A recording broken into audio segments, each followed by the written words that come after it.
A question for both Simon and Rich.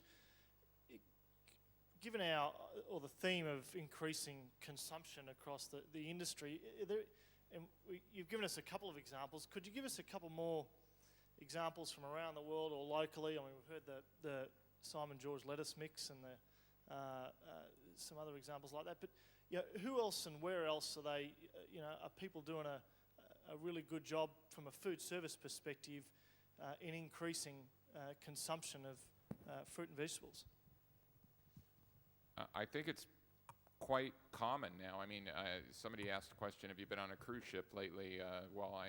My family went on a cruise this summer, and we went 2 summers ago, and I noticed a huge difference in salad bars and fruit bars and everything on there. So I would say, for instance, McDonald's just added fruit to their oatmeal. We do business with Wendy's, and they required us to get them blueberries and strawberries this summer. That's never happened before. They're putting blueberries and strawberries in their salads.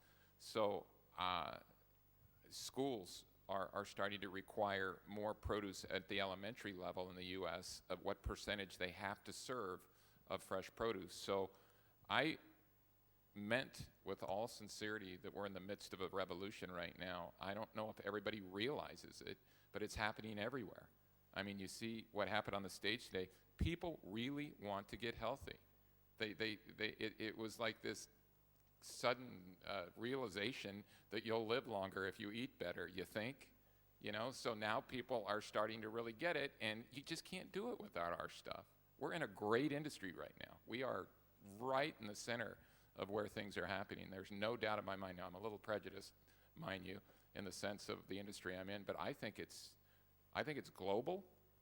I know from the U.S.'s point of view, I can't turn around without seeing an article in a paper or online or on Facebook or whatever it is about how people are trying to get healthier now. Yeah, I would agree with that. We're in a good space. But recently at a after budget breakfast, a big part of the breakfast was the fruits. So there's about 5 different fruits, but the pressure is on to have 5 different fruits. So the honeydew was the wrong time of the year, wasn't sweet, and we're not yet only have sweet fruits at our market. We're getting to a stage where I know in Europe you can't buy an unsweet piece of fruit, but we're getting there. But what we've got to educate is the clients as well, this tail wagging the dog, that day don't have the honeydews, have the watermelons, they were nice.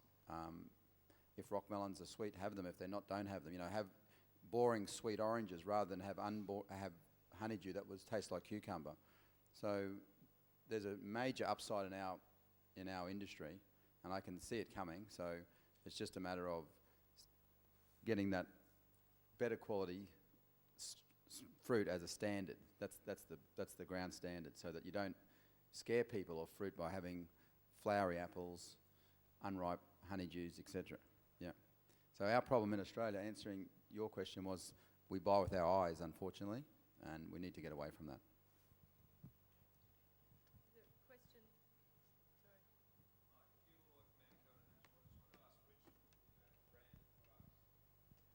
Sorry.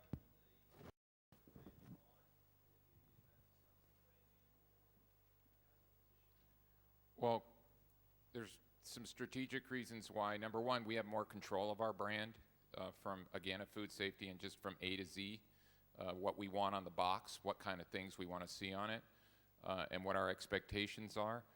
But, and Simon, I'm not sure you can comment whether you find this or not, but it's always been growing up that I knew this, that it's difficult for me to convince a customer from a premium point of view that my Dole label lettuce is better than my competitor's Dole label lettuce. So if I have a brand that no one else can have, then it's very difficult. If I can convince the customer that I do a better job with my brand, which I believe I do, then my competitor can't, they don't have a retort. They can't say anything about that. And so a lot of it has to do, and we will not brand anything unless we feel like it has a premium. We're just not going to throw our brand on it. We debranded product because of that. So sometimes it's hard for me to make an orange look better than Sunkist orange. It's hard for me to do that, so I may not do that. So it is a value thing, and it's a competitive advantage thing. Yeah, just one question. Firstly, congratulations to both of you for an excellent presentation. I hear the opportunity in food service, and I think it's a huge opportunity. We talked about the PMA is embracing that initiative, as is PMA in the US. But I have a concern about food service, and I see it about the food service industry, and I see it every day in the markets in Sydney, particularly where I live, and I go to most mornings with other food service operators, and I experienced it only last Saturday when I was in my local community village buying a coffee with a providor that pulled up a food service. We call them providors here in Australia. Rich pulled up to supply the restaurant next door to the shop where I was buying the coffee. Unrefrigerated vehicle, open vehicle. I had, as a consumer, have no idea how long that product had sat in the back of that vehicle. I see it in the markets in Sydney, some during the summer months when it's 32, 34, 35 degrees, and no doubt in Brisbane where it's warmer. Peeled pumpkins and peeled onions sitting on the backs of open trade vehicles that are going to a restaurant, and I think it's a huge food safety scare. It's a threat. Food safety. All the good things that we're doing as an industry could easily be undone by one issue like we've seen recently in Europe with cucumbers and whatever. But how do we control that in Australia, Simon? I know Simon George and Son standards, food safety standards, accreditation standards, but there's so many of those other operators out there that are selling basically just on price, because they're probably as cheap as chips, that you need to compete with, but they could destroy our livelihood. And I fear it. And just on that story, as I was walking back to my car after buying my coffee, I'm going to take Rich there on Saturday morning to the best coffee shop in Sydney. But I looked in the back of that van and I saw what looked to me like an eggplant that was half eaten by a mouse or a rat in the back of that vehicle. And that's a true story. So it's a real threat. Well, the poor mouse was probably hungry. But, I mean... Healthy. We are at the forefront, and like I said earlier, it's no good being the biggest. I think we're the most innovative, and you can't get a delivery from Simon George and Sons that's not refrigerated. So all our vehicles are refrigerated. We protect the cool chain from farm to plate.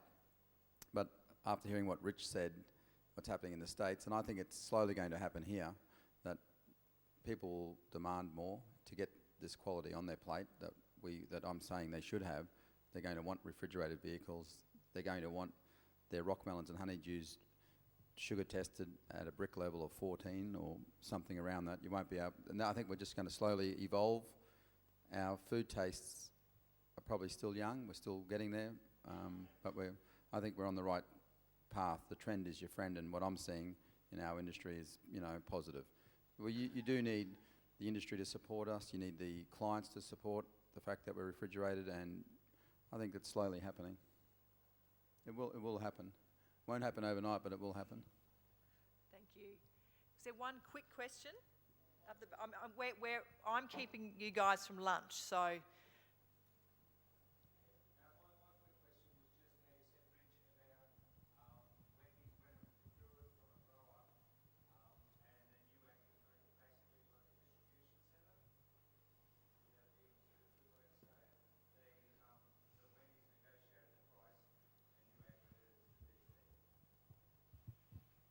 Yes. That would be the way to say it. Not my favorite way to do business. I'm sure that I'll convince them the right way to do it before my career is over. I try continuously, and I get closer and closer, so hopefully we'll get there. Excellent. But yes, it's quite common.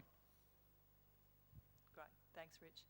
So there are some big opportunities in food service, not just in the sales side of things, but particularly in the systems and processes as well. So I know that Simon and Rich are going to be around and around this afternoon, tonight and tomorrow, I'm sure. So if you have any other questions, come and grab the guys. Rich, thank you for your presentation, but also for joining us in Australia for Fresh Connections. And I'm glad that Michael's going to delight you with some more coffee. There's a bit more to be had in Brisbane, I'm sure. And Simon, we're going to sign you up and take you on tour. Simon's first public speaking experience, and thank you very much for being brave and bold as you are. Ladies and gentlemen, thank you for your attention. Please join me in thanking, and Ben George as well, wherever Ben's gone. Thank you very much, Ben.